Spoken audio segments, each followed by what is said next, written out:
So there's a budget showdown that's coming up, and I think the Democrats have unfortunate strategy.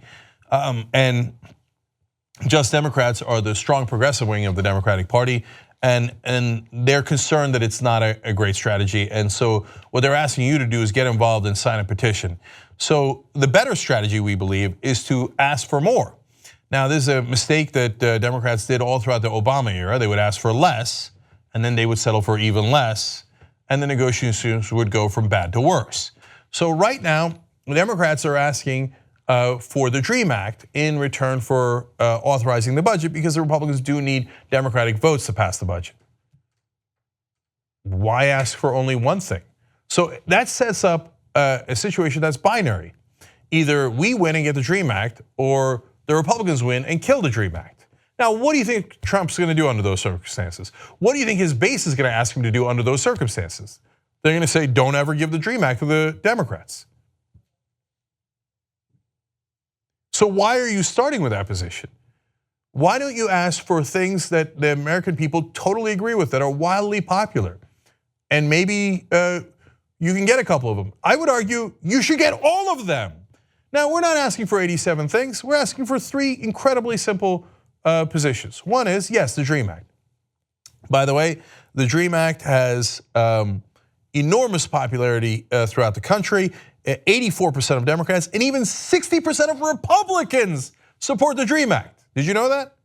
Now, Trump doesn't, and that's where the issue is, and the right-wing Republicans, of course, don't. Okay, so the second ask is net neutrality. Also 60% approval, and the others mainly just largely don't know about what net neutrality is. The disapproval of net neutrality is minuscule.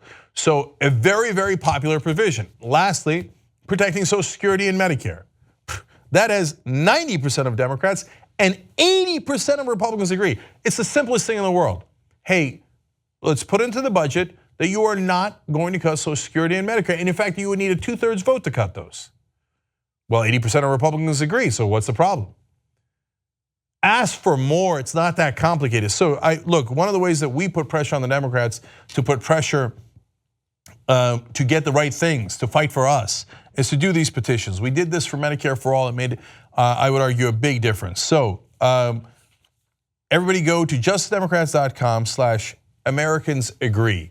Check out what it says there, read it in its entirety, and then sign the petition so we can get going. Of course, Representative Khanna is already on board, is always a fighter for progressive issues, and showing courage and leadership once again on this. The reason it's called Americans Agree is because all of these provisions have, at a minimum, 60% agreement for the whole country.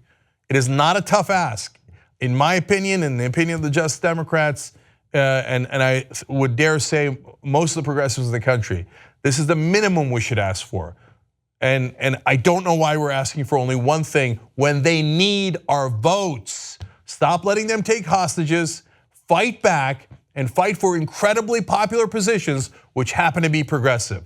Believe in yourself, and you might actually win. If you want to get the whole Young Turks show every single day, become a member, tytnetwork.com/join. And once you do, you'll be saying, you know, I'm like a smart person. Or you might say, I think it's weird. Or you might say, oops. No, that won't be that one. It won't be that one. It'll be great, trust me. tytnetwork.com/join.